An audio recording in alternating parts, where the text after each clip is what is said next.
Ya. Ahora sí, Génesis capítulo 10, queridos.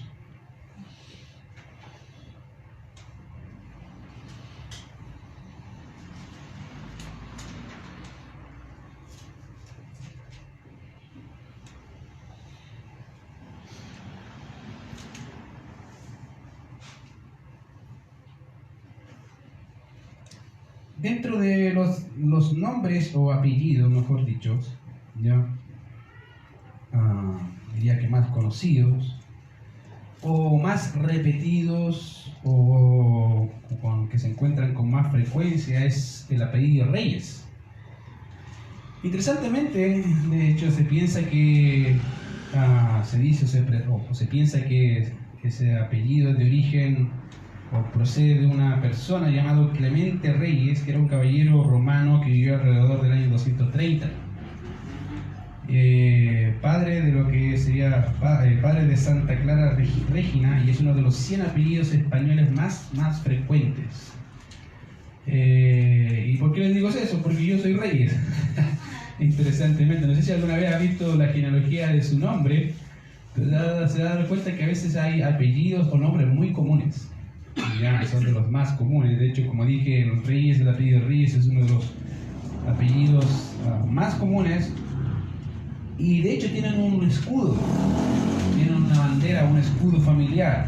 Ya básicamente el escudo está hecho en un campo de oro, un castillo de piedra tiene también en su interior, superado de una estrella de azur, bordura de plata con 8 armiños de sable. Ya ese es básicamente el escudo de los Reyes. Ahora, ¿por qué digo eso? Porque en realidad generalmente no nos damos o no nos importa un poco de dónde venimos, pero es bueno saber de vez en cuando quiénes somos, ¿cierto? Hay un dicho que lo dijo alguien, no me acuerdo quién lo dijo, pero dijo que aquellos que olvidan de la historia están condenados a repetirla. Y creo que por eso es bueno a veces conocer un poco de nuestra historia familiar. Ahora, una de las cosas también importantes que encontramos interesantes, o no sé si interesantes, pero dentro de la Biblia los apellidos y los nombres son importantes. Tan importantes que de hecho, si ven desde Génesis hacia adelante, los nombres se repiten o se van mostrando, porque para un judío es importante el linaje. Para ellos es súper importante qué es lo que piensan o de dónde vienen. Y ya hemos mencionado, de hecho ya he mencionado que el libro de Génesis no es un libro científico. Hay hermanos que piensan que Génesis les va a descubrir todos los secretos de los misterios del inicio del mundo, del universo, que en realidad Génesis no se preocupa de eso, no es su punto principal, no es científico. Así que si piensa que el libro de Génesis es científico, olvídelo, no va a encontrar ciencia ahí. Lo que sí va a encontrar es cómo Dios crea una nación, hace un pacto con un hombre, y de ahí sale una nación que hasta el día de hoy está presente, que es Israel. De manera que la historia básicamente que vamos a encontrar en Génesis es la historia de Israel, cómo surgió Israel, cómo llegó a ser lo que es, y por qué creer en el Dios que creen. Ahora, con eso no quiero decir que los israelitas son creyentes. En la actualidad la gran mayoría de los israelitas son ateos, ya, entre comillas. Son ateos hasta cierto punto. Por eso cuando hablo de israelitas es porque son la nación de Israel, ¿cierto? Son israelitas diferentes y le llamamos judíos, porque el judío es la religión. Así que en la actualidad, como dije, hay muchos ateos israelitas. Muy interesante, porque al considerar todos los escritos y todo lo que tienen como historia, llegar a la conclusión de que en realidad Dios no existe, nunca existió, en realidad son producto de la civilización. Es algo interesante de ver cómo ellos ven su propia historia. Así que, queridos, las genealogías son importantes para un judío, son importantes para ellos porque dicen de dónde salen, dicen las funciones. Y de hecho, si se recuerdan, cuando se construye el templo o el tabernáculo, cada tribu tenía un papel importante dentro del desarrollo del culto. Por lo tanto, era importante incluso ahí, mucho más importante, para saber de dónde venía y qué actividad le correspondía. Así que, obviamente, en base a eso, nace también lo que es el Mesías. Por eso también es importante la genealogía, de dónde saldría el Mesías. Y hasta ahora hemos visto algunos indicios en las Escrituras acerca del Mesías, descrito primeramente en Génesis capítulo 3, verso 15, ¿se acuerdan? Ahí está, el protoevangelio. Tú le dirás en la cabeza y él te dirá en el calcañar. Hablando de la victoria del hombre que saldría de la simiente de la mujer. Después vemos un nombre que se le llama o se le pone Noé, ¿se acuerdan? Cuyo significado significa descanso. De alguna manera, las generaciones de la descendencia de los hijos de esa línea pensaron que, de la descendencia setita, pensaron que ese hombre iba a dar descanso de sus trabajos, de sus obras. Y así más y más vamos y vemos cómo se va desplegando el plan del Señor en virtud de cumplir las promesas ya hechas a la nación. Entonces, cuando llegamos al capítulo 6 al 9, vemos a ese hombre llamado Noé y cómo el Señor hace un pacto con ese hombre, ¿se acuerdan? Y establece también lo que sería el origen o repoblación por medio de sus 3 hijos, Sem, Cam y Jafet. Y no quiero decir mucho de ellos, porque en realidad ya he dicho, creo que es suficiente y ya no es necesario, pero solamente recordar que generalmente los libros o las menciones que se hacen de ellos siempre aparecen en el orden, Sem, Cam y Jafet, exceptuando el verso capítulo 10, que se hace de forma al revés. ¿Se acuerdan? Jafet, Cam y Set. Ahora, cuando llegamos acá habíamos visto la semana pasada ya una parte de la descendencia. Dice el verso 2, verso 1 dice: estas son las generaciones de los hijos de Noé, Sem, Cam y Jafet, a quienes nacieron hijos después del diluvio. Los hijos de Jafet: Gomer, Magog, Madai, Javán, Tubal, Mesec y Tiras. Los hijos de Gomer: Askenaz, Rifal y Togarma. Los hijos de Javán: Elisa, Tarsis, Kitim y Dodanim. De estos se poblaron las costas, cada cual según su lengua, conforme a sus familias en sus naciones. Y habíamos hablado, y de hecho había hablado solamente algunas cosas generales, y una de ellas tiene que ver con los idiomas, ¿se acuerdan? Hablamos que aquí ya se establece un tema de idiomas, hay idiomas. ¿Cómo surgieron? Todavía no dice cómo surgieron, solamente dice que hay idiomas. Y también habíamos dicho que pareciera ser que los grupos están yendo a diferentes lugares. En este caso ellos se fueron a poblar las costas y empieza lo que es la población mundial, propiamente tal. Ahora, dentro de sus nombres, cada uno involucra un lugar importante dentro de la historia de Israel. Ya habíamos hablado, ejemplo, a los hijos de Gomer, que es uno de los lugares importantes, pero también habíamos hablado de Tarsis. ¿Se acuerdan que dijimos, ahí mencionamos Tarsis? ¿Qué parte de la historia de Israel aparece Tarsis? ¿Se acuerdan? ¿Quién? En Jonás. Jonás se fue a Tarsis. Entonces no solamente es el nombre de una persona, sino es el lugar, ¿cierto? Entonces ahí vemos que se fue, si se acuerdan del mapita, Jerusalén está para este lado, se fue en vez de ir para arriba, se fue para el otro lado, ¿ya? Quería irse lejos. Entonces, en realidad, vamos y viendo cómo se va poblando todo. Ahora, llegamos al versículo 6, dice: los hijos de Cam, Cus, Misraim, Fut y Canaán. Y ahí empieza a hablar. Y los hijos de Cus: Seba, Ávila, Sapta, Rama y Sapteca. Y los hijos de Rama, Seba y Dedán. Ahora,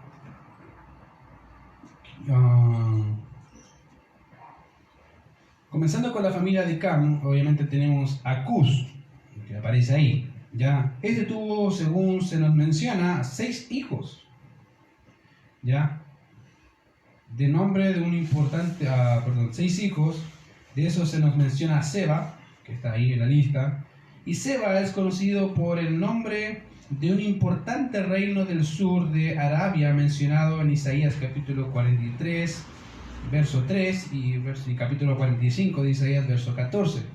Ahí aparece ya Seba. Por otro lado, tenemos también a Ávila. Entonces, ya tenemos a este hombre que es Seba, ya, y que es mencionado solamente 2 veces más, como un lugar, ya conocido como un importante reino del sur de Arabia, que está en Isaías 43, versos 3, y el capítulo 45, verso 14. ¿Ya? Eso es todo lo que sabemos de este hombre ahí. Por lo menos sabemos que está en Arabia. ¿Ya? Actualmente. Se corresponde con eso. Por otro lado tenemos a otro de los hijos de Cus, que es Ávila. Ahora, el nombre Ávila aparece 4 veces en el texto bíblico, desde Génesis, obviamente ahí está, ¿ya? Y todas las veces que aparece, se encuentra en Génesis. No aparece en ningún otro libro más. Las 4 veces aparecen en Génesis, ¿ya? La primera vez que se menciona está en Génesis capítulo 2, verso 11. Mira lo que dice Génesis capítulo 2, verso 11, ahí aparece la primera vez. Ya habíamos leído eso, pero miren, probablemente no nos percatamos o no se percataron de ese nombre. Y miren lo que dice ahí en Génesis capítulo 2, verso 11. El nombre de uno era Pisón, hablando de los ríos. Vamos a leer el 10. Y salía de Edén un río para regar el huerto, y de allí se repartía en 4 brazos. El 11. El nombre de uno era Pisón. Este es el que rodea toda la tierra de Ávila, donde hay oro. Y el oro de aquella tierra es bueno. Hay allí también bedelio y ónice. Por lo tanto, Ávila es un lugar geográfico, ¿da? Donde pasaba, según el texto en Génesis 2, el río Pisón. Entonces, tenemos el texto ahí en Génesis capítulo 2, verso 11, hablando de la ubicación del Edén. Particularmente se dice, como dije, que era un lugar que tenía oro. El otro texto se nos presenta básicamente este nombre asociado a un lugar geográfico también, que es Génesis capítulo 25, verso 18. Vuelve a repetirse que es un lugar. Miren lo que dice Génesis capítulo 25, verso 18.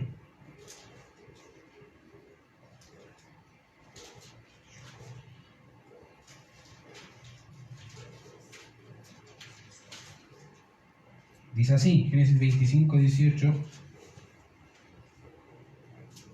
Y habitaron desde Ávila hasta Shur, que está enfrente de Egipto, y viniendo a Siria, y murió en presencia de todos sus hermanos. ¿Ya? Básicamente, hablando de Ismael. Fíjense el verso 17. Y estos fueron los años de vida de Ismael, 137 años, y exhaló el espíritu de Ismael y murió, y fue unido a su pueblo. Y habitaron desde Ávila, básicamente la descendencia de Ismael, y hasta donde habitaron. Por lo tanto, es un lugar geográfico, no solamente nombres. O sea, tenemos 2 lugares donde se menciona como nombre y 2 lugares que se mencionan como un lugar. ¿Ya? En Génesis capítulo 2, verso 11, en Génesis capítulo 25. De hecho, los padres de la iglesia identificaban este lugar con el valle de Ganges, que sería en la India, y ellos pensaban que era ese lugar, ya donde está el río Ganges. Ahora, de paso, el río Ganges es uno de los ríos que no te gustaría ir a visitar. No porque sea feo, sino por el tema cultico que se da en ese lugar. He escuchado testimonios de personas que han ido a predicar ese lugar. Me acuerdo de un hombre, un predicador, que cuenta su testimonio llegando a ese lugar, se convierte en una mujer. Y dice, si hubiese llegado un día antes, no hubiese matado a mi hijo. Lo ofrecí en el río Ganges. Ese es un lugar desastroso, porque mucha gente rinde culto en el río. Entonces, bueno, eso es lo que dicen acá los padres.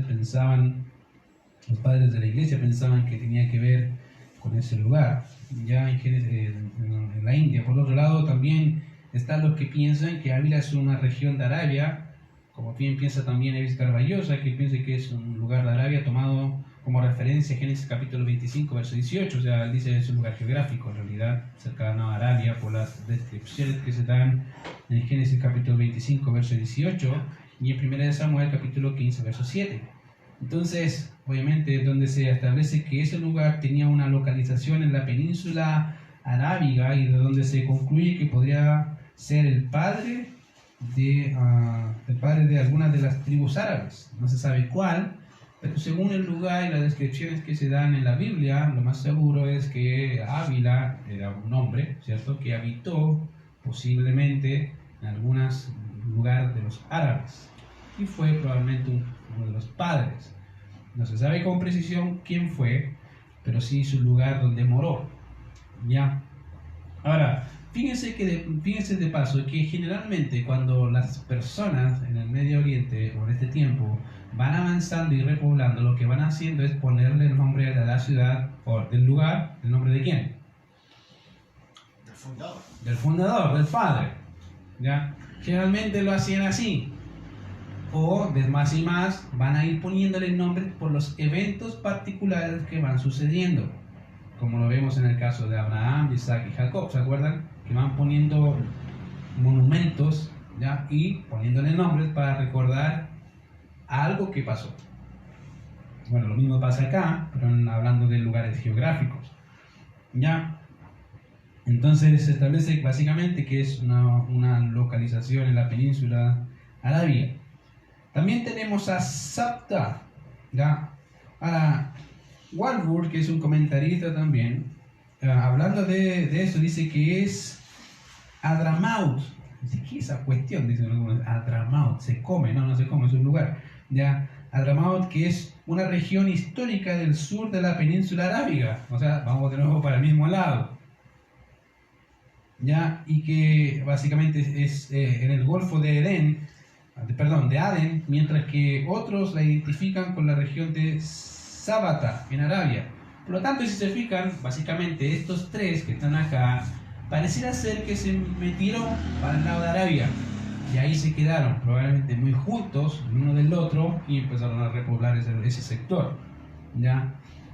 Tenemos también dentro de la lista Rahama, cuyo nombre significa tembloroso. Aparece 2 veces más en la Biblia, de hecho aparece en Génesis 10:6, pero también aparece en Ezequiel capítulo 27, verso 22.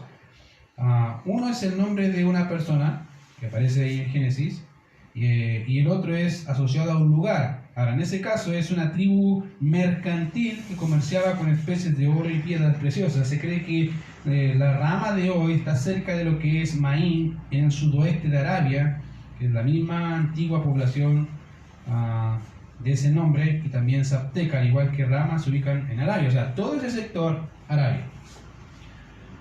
Ahora, como dije, generalmente no les importa si vivían en Arabia, pero para la historia bíblica ese es un lugar importante. Más y más van a notar que cuando vean el texto bíblico y empiezan a comparar los lugares geográficos, van a darse cuenta que son lugares importantes donde se desarrolla la historia.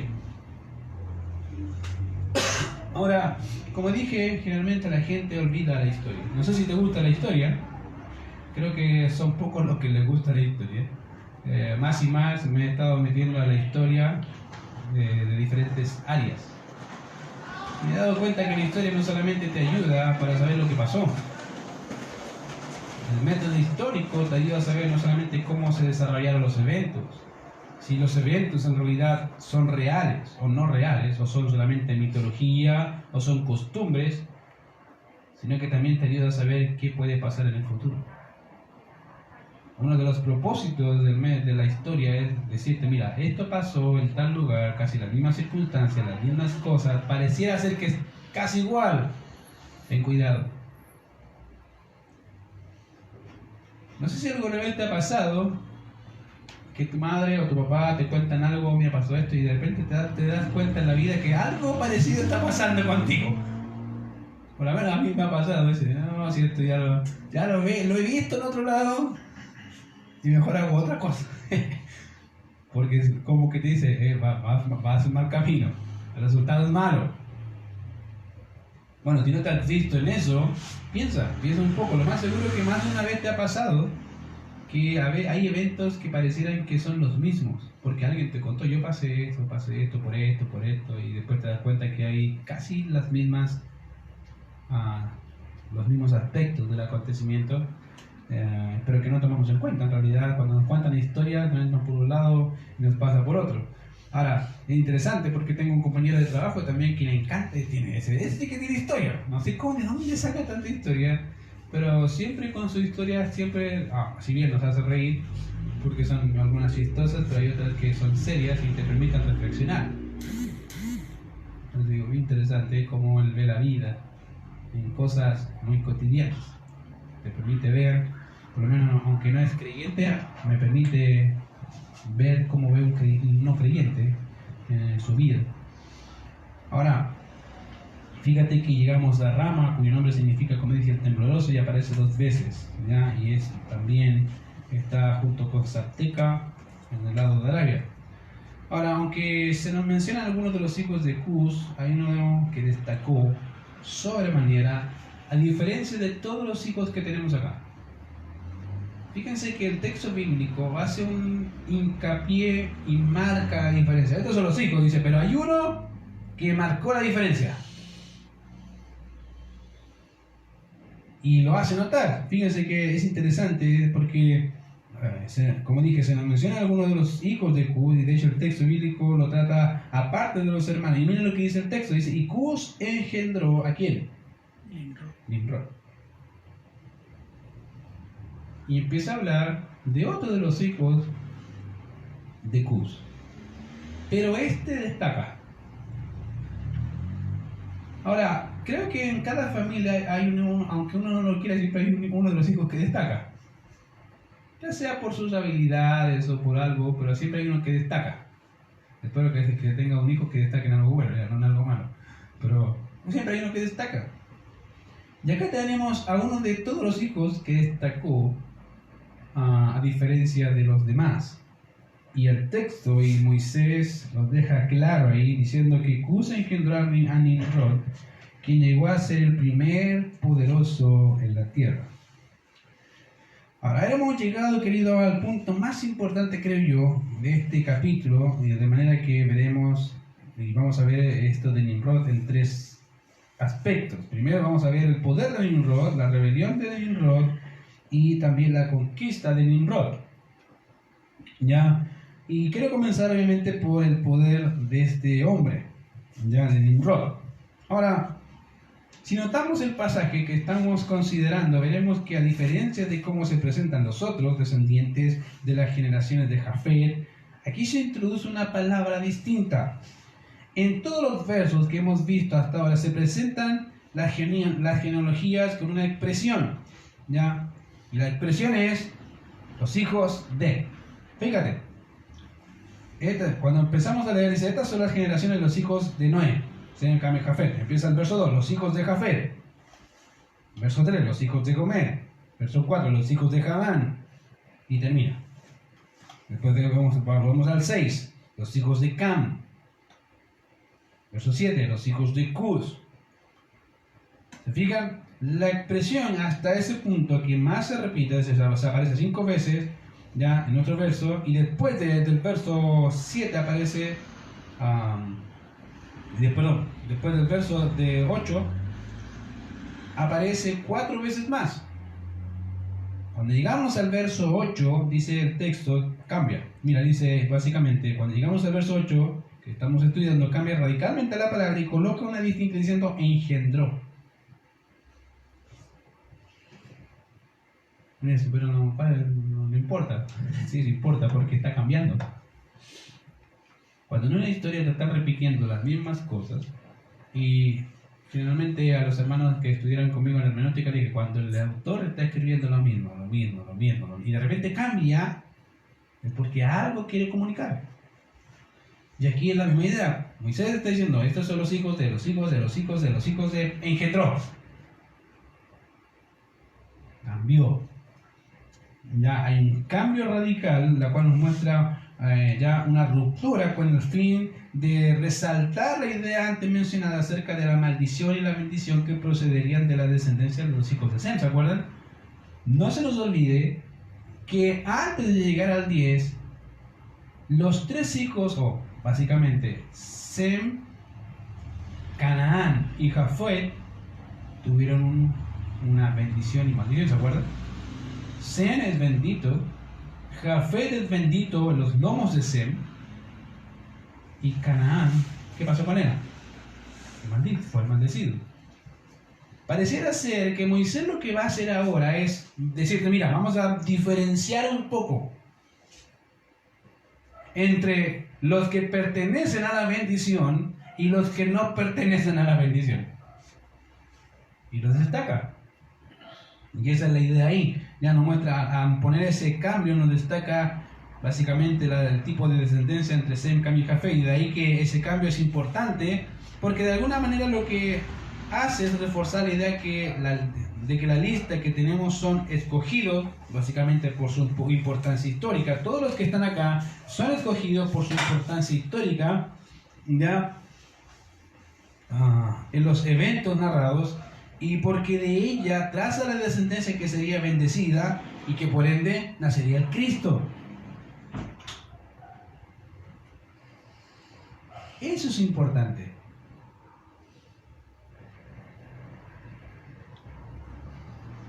Y es lo primero que debemos notar cuando hablamos de la autoridad o el poder de Nimrod. Ahora, lo interesante es que el verso avanza y nos da detalles acerca del hombre llamado Nimrod. Dice ahí que fue el primer hombre en establecer un reino imperial con poder.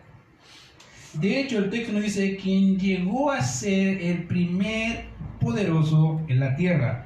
Y la palabra poderoso nos dice aquí, básicamente nos dice que Nimrod era un hombre valiente o un guerrero, y de hecho hay otros que dicen que también era un hombre audaz u osado. De hecho, el nombre Nimrod significa nos revelaremos. Miren, no le ponga así a su hijo, ya Nimrodcito. No, eso significa básicamente, el nombre significa nos revelaremos, ¿ya? Y aunque obviamente el origen es incierto, 100%, no se sabe bien el origen, es posible, como lo menciona el doctor Evis Carballosa, que Nimrod desde muy temprano doblegaba a otros que en el fin de colocarlos bajo su autoridad. Tenía esa capacidad, ¿ya?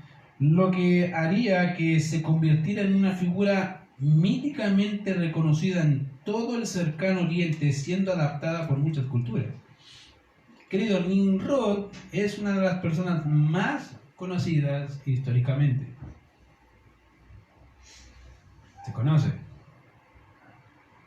Hay diferentes posturas sobre quién era. Algunos piensan que era un tipo de divinidad, otros piensan que era una persona, como dice ahí, va a depender.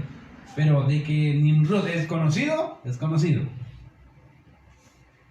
En la actualidad, sí, incluso por historiadores. Este hombre, como dije, a diferencia de todos los demás, destacó. La pregunta es, ¿en qué destacó?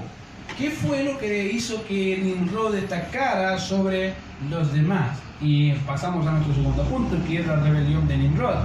Ahora, una cosa es comenzar a tener un cierto poder, pero una distinta, pero no necesariamente separada, es la rebelión que se da en este personaje. Fíjate,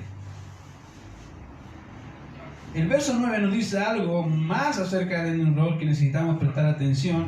El texto dice, este fue vigoroso cazador delante de Jehová, por lo cual se dice, así como Nimrod, vigoroso cazador delante de Jehová. Ahora, si vemos este texto, pareciera que no hay ningún problema, ¿cierto? No hay ningún problema, entendemos, vigoroso cazador, era un cazador. Ya, y uno dice, no hay problemas y no se ve difícil. Bueno, en realidad, querido, muchos de los pasajes que son difíciles no parecen difíciles. Ya, y hablando de la interpretación, y este es uno de los pasajes donde hay diferentes posturas. Ahora dice, ¿pero en qué hay diferentes posturas cuando dice vigoroso cazador delante de Jehová? ¿A qué se refiere? El texto cuando dice que Nimrod era un vigoroso cazador delante de Jehová. Bueno, voy a ayudarte y te voy a explicar las dos posiciones acerca de a qué se refiere con vigoroso cazador delante de Jehová. Bueno, que cazaba a las personas. La primera es que cazaba animales.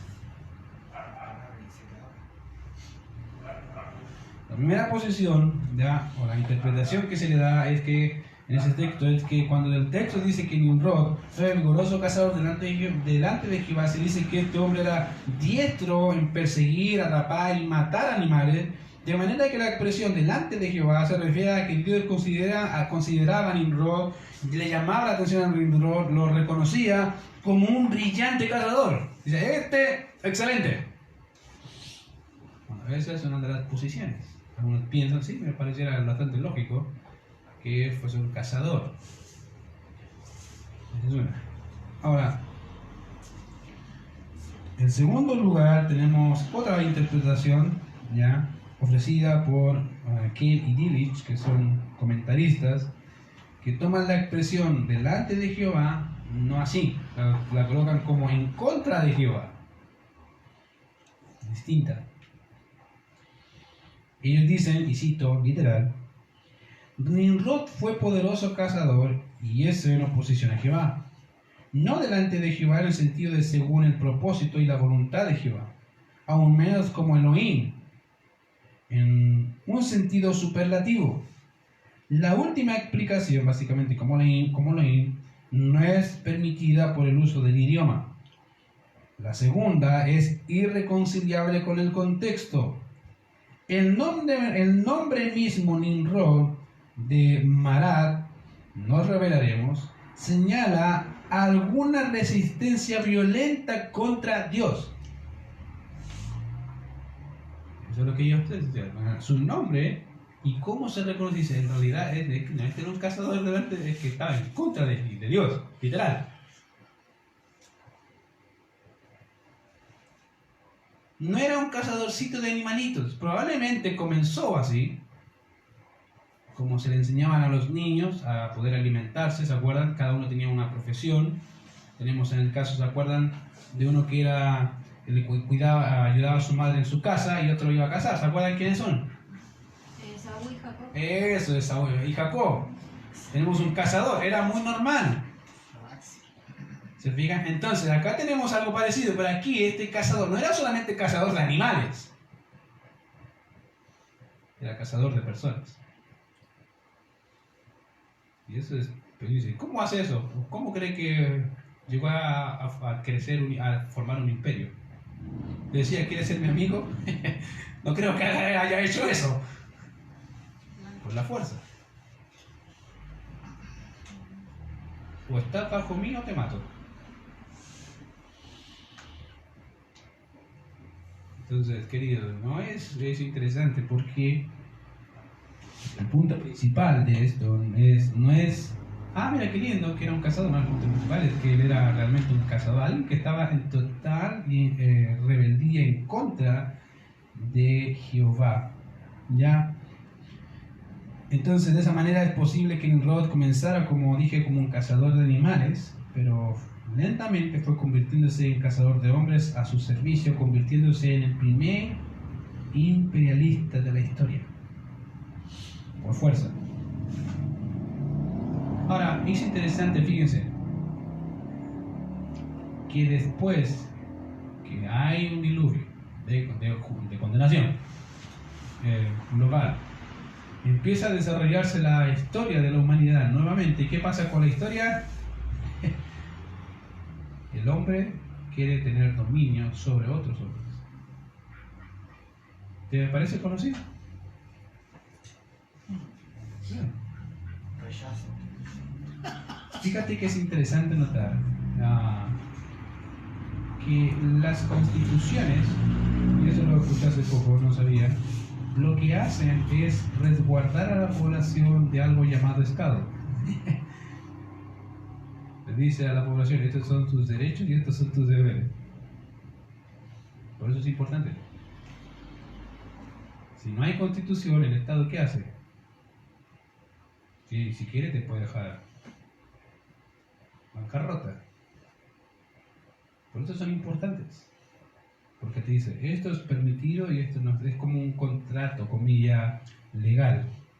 En realidad no hay contrato. En realidad ellos te dicen esto sí o esto no, importa. Pero es un contrato, comillas. Aquí no hay contrato. Aquí no es que Nimrod dijo, ¿quieres firmar acá el contrato? No, eso no es. Nimrod no creo que haya hecho eso. Lo más seguro es que va en contra de la gente y los mataba. Entonces tenemos acá al primer imperialista de la historia, que no solamente tenía poder, sino que también estaba en contra de Dios. Y en tercer lugar, tenemos las conquistas de Nimrod. Ahora, eso nos lleva a nuestro último punto, ¿ya? Y tiene que ver con esas conquistas y se nos presentan básicamente desde el verso 10 al verso 12. Dice ahí, y fue el comienzo de su reino Babel, Erech, Akkad y Calne, en la tierra de Sinar. De esta tierra salió para Asiria y edificó Nínive, Rehoboth, Cala y Resén entre Nínive y Cala, la cual es ciudad grande. Ahora, en el verso 10 se nos presentan 4 ciudades de las cuales Nimrod era su rey, su monarca. Y de esas 4 ciudades, 3 de ellas son reconocidas literalmente por los arqueólogos. Esas ciudades son Babel, Erech y Akkad. Se han encontrado registros que muestran y datan que esas ciudades realmente existieron. Ahora, de hecho, de paso, Babel es Babilonia, por si acaso. Así que si piensa que eso se extinguió, no se extinguió, querido. Aparece años después, ¿se acuerdan? ¿A dónde se fueron los judíos? Babilonia. Ahora, ¿cómo empieza la historia de Babilonia? Con un rey antidios. No es que era ateo, por si acaso. Algunos dicen, mira, era el primer ateo. No es que era ateo. Él sabía que Dios existía y no le importaba. Es diferente, él conocía, reconocía, pero no le importaba y no quería tener nada que ver con Dios.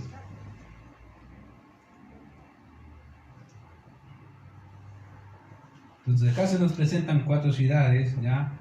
Y necesitamos estudiarlas para poder ver el desarrollo de la historia. Comencemos con Babel. Voy a citar a Avis Carballosa en esta parte porque me llama la atención. Dice, el sustantivo Babel significa puerta de Dios. Y al territorio de los dominios de Nimrod, en la Biblia se le llama la tierra de Sinar. Babel o Babilonia se convirtió en la capital de un gran imperio entre los años 1830 y 1555 a.C., bajo la autoridad del gran rey Hammurabi. Ahora dice, ¿quién es Hammurabi? Si ha visto National Geographic, va a encontrar que el código Hammurabi. Si lo ha leído, si no lo ha leído, léalo. Se va a asombrar. Se va a asombrar de cómo veían la justicia. Y va a notar que eran bastante serios, con cierto tipo de pecados, cierto tipo de acciones. Y decían, esto es muerte y se acabó. No hay ningún problema. Han escuchado el camaleón, ¿cierto? La ley del camaleón, ojo por ojo, diente por diente. Dice, ¿a dónde sale eso? Ahí aparece, querido. Código Hammurabi. Que permanece en la actualidad, sí, hasta cierto punto sí. Ahora, como dije, Hammurabi es el gran rey Hammurabi de la primera dinastía de Babilonia. La ciudad llegó a ser la admiración de todos y su influencia se extendió al nordeste hasta la poderosa ciudad de Mari, en el Éufrates medio. ¿Ya? Pero su historia se inicia en tiempos remotos, en el periodo presemita, la parte inferior del valle de los ríos Tigris y Éufrates. ¿Se acuerdan del Tigris y el Éufrates? Bueno, la historia empieza por ahí. De ahí empieza a poblarse y empiezan a ir para abajo. ¿Se acuerdan el Éufrates dónde estaba? Si tienen su mapita, miren en su Biblia, siempre hay un mapa atrás. Miren, busquen el río Éufrates, van a encontrarlo.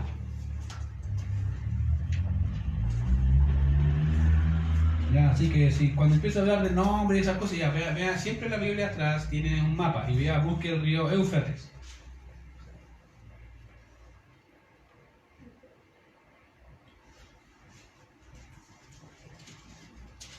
Ya, así que mientras lo busca, ahí está, el río Éufrates, por ahí estaban. Y de ahí se fueron a su mano derecha abajo, que sería Babilonia. O sea, empezaron a bajar hasta un punto tal que en realidad empezaron a conquistar. era en realidad bastante el territorio, ¿ya? Ahora, un dato que no podemos pasar de largo tiene que ver con no solo con la ciudad estando llamada con la ciudad llamada Babel, sino que su torre hecha en la tierra designada por Nimrod. Dice, ¿qué torre construyó Nimrod? Mirá lo que dice Génesis 11. Ahora, quiero contextualizar ahí, porque uno dice, mira, Génesis 11 habla de los idiomas. Sí, pero no tiene que ver, o sea, el punto siguiente explica de dónde nacen los idiomas. Lo interesante es notar quién construyó la torre.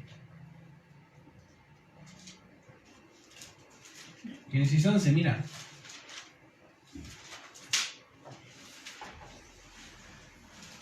Si ves tu Biblia, Génesis 11, verso 1. Tenía entonces toda la tierra una sola lengua y unas palabras. Y aconteció que cuando salieron de oriente hallaron una llanura, la tierra de y se establecieron allí y se dijeron unos a otros, vamos, hagamos ladrillo, cosámonos con fuego, y les sirvió ladrillo en lugar de piedra, y empiezan a crecer y avanzar, ¿cierto? Y empiezan a construir, y todos felices ahí construyendo. Mira el verso 9. Por eso fue llamado el nombre de ella Babel, porque allí confundió Jehová el lenguaje de toda la tierra, y de allí los esparció sobre la faz de toda la tierra. Pregunta, ¿quién estaba en Babel? ¿Quién era el gobernante de Babel? ¿Qué hizo Nimrod? Realmente los pescuatos dijo, vamos a construir todos aquí, y ahí empieza la dispersión. ¿Qué hizo Nimrod? ¿Se rebeló contra Dios o no? Sí, literal. Y probablemente puedes pensar, ¿y cómo se rebeló? Bueno, te voy a ayudar para ver más el texto.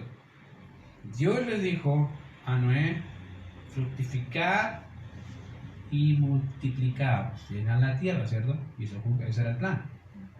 ¿Qué dijo Nimrod? ¿O qué dijo todos ellos? Bueno, mira, encontramos una llanura. ¿Sabes lo que es una llanura, cierto? No tengo que explicar eso. Ya una superficie plana, ya, por si acaso.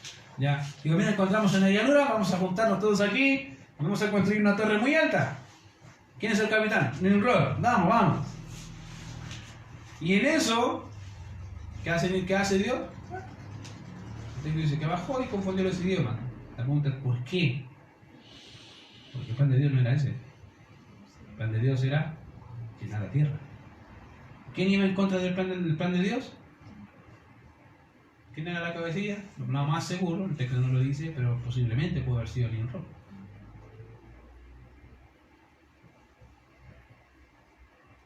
Querido, en el mundo siempre han habido personas que van a ir en contra de Dios. Y en contra de todo lo que tiene que ver con Dios.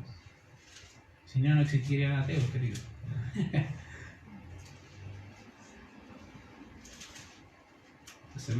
Ayer compartía con un compañero de trabajo que estaba hablando con una muchacha atea.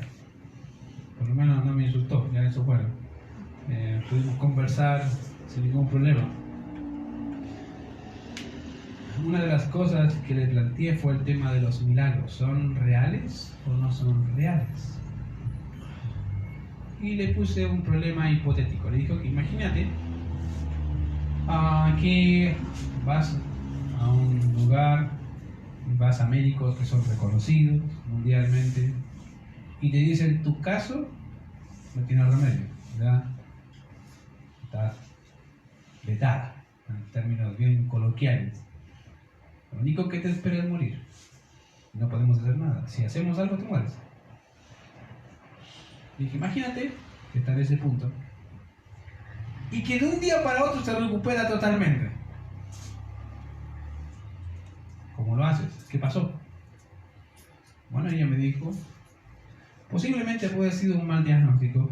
Y yo decía dentro de mí mientras leía, decía, ¿o será que no leyó bien el problema? Pero dije que eran expertos. considerar que los expertos se pueden equivocar, ¿ok? Ya, puede ser que hubo un mal diagnóstico, ¿ok? Ya, o puede ser que la persona pensó y se concentró tanto en mejorarse que se mejoró. Y la India se ríe, de verdad, me estaba riendo. Y yo le dije, más o menos así, no me como el chapulín, no me va a doler, no, ya. Pero el punto es, le dije, ok. Entonces yo digo, pero eso es semejante a un milagro y para eso se necesita fe. Y me dice, sí, yo tengo fe. Y le dije, mira, primero tengo que escuchar que tiene fe. Y sí, pero no fe en una divinidad, sino en uno mismo. Ok, dije, mira, hace poco hablé con otro muchacho del mismo tema de los milagros y le dije, definamos, ¿qué es un milagro? Y me dijo la definición de la RAE. Básicamente un milagro se define, según la RAE, como aquello que no se puede medir por las leyes naturales y que es atribuida a una divinidad. Por lo tanto, yo le dije, si no se puede medir por las leyes naturales, me estás diciendo que tú eres Dios.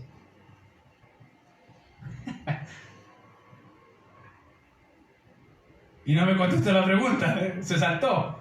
Me dijo, en realidad se puede. Hay casos donde personas pensando que se van a mejorar, se mejoran. No se sabe cómo. Y yo decía, ¿y a dónde quedó la lógica? De hecho, hoy día en la mañana pensaba, esto es como Luke Skywalker, el poder de la fuerza, ¿cierto? Se hace. Digo, se tiene más fe para eso que para creer en Dios.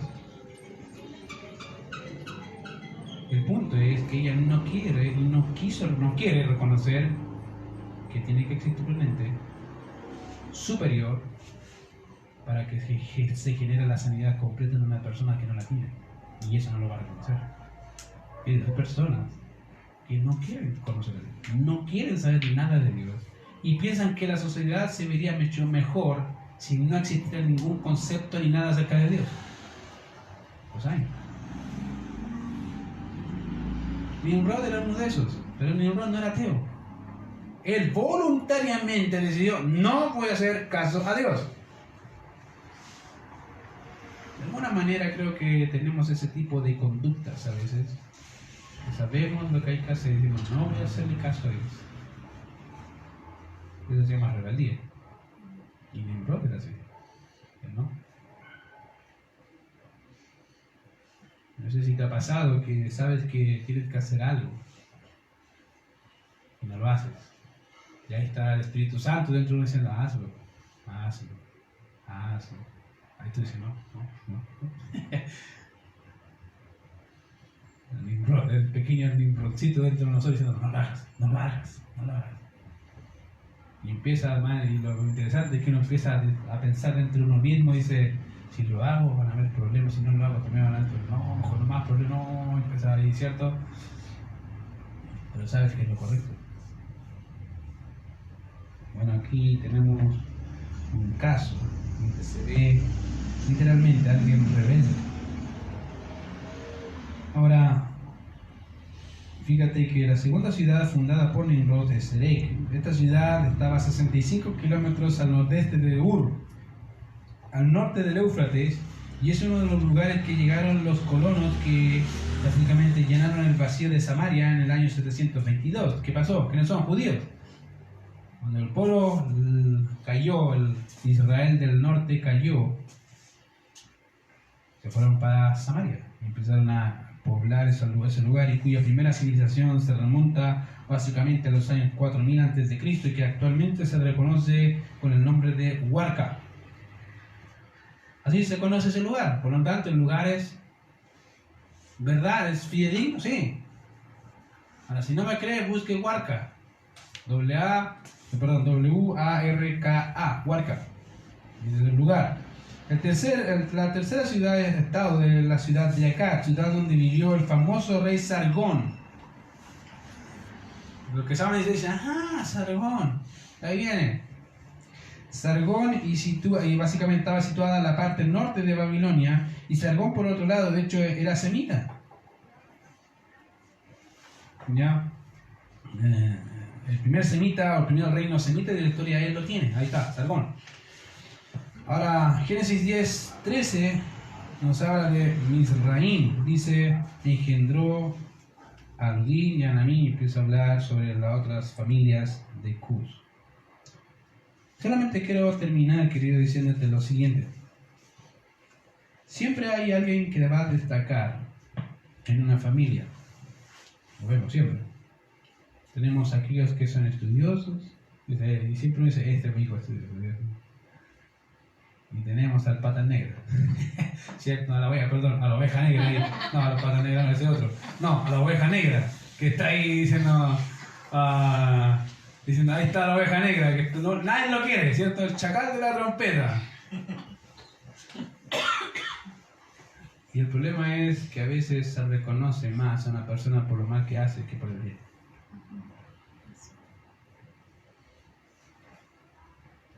Tenemos a Cabro que destaco por el mal. Hasta ahora, fíjate. La pregunta es, ¿por quién quieres destacar tú? ¿Por algo bueno o por algo malo? Eso decide cada uno. Algo que he aprendido en el trabajo es que cada uno se hace su propia fama. Y eso es verdad. Cada uno en su trabajo se hace su propia fama. El problema es que después que te la hiciste es difícil sacártela. Y ahí empiezan los sobrenombres. Por lo menos en mi trabajo tenemos hartos sobrenombres, nos gusta ponernos sobrenombres. Me acuerdo que a uno, y yo también soy medio burlesco si me conocen, ¿cierto? A uno le puse, ¿cómo le puse? El gerente. La primera vez que digo, ya llegó el gerente, le dije, ¿por qué gerente? Llegáis a lo que queréis, vais a lo que queráis, si queréis fumar, si queréis trabajar, era lo mismo. Gerente. Y siempre decía, ahí viene el que ahora gracias a Dios ya no es gerente, pasó a ser trabajador. Pero quedó como el gerente, o sea, es difícil sacártelo. Querida, a veces la fama nos sigue. La pregunta es, ¿qué vas a hacer tú? ¿Por qué vas a ser reconocido? ¿Qué va a decir tu epitafio cuando mueras? He aquí el gerente, ¿no? ¿Qué va a decir? No sé. He aquí uno más del montón, no sé, cualquier cosa. Pero ¿qué va a decir? Querido, cada uno se hace su propia fama. ¿Qué vas a hacer para el Señor? Es algo que solamente tú puedes decidir. Y espero que lo hagas pensando en servir al Señor. Vamos a orar. Padre, te damos gracias por este tiempo. Gracias por tu misericordia, por tu gracia, por tu poder y tu cuidado con nosotros, Señor. Te pido que nos bendigas, que nos ayudes, Señor, en este tiempo. Y gracias por todo lo que haces por nosotros, Señor, y en nuestra vida. En Cristo Jesús oramos. Amén.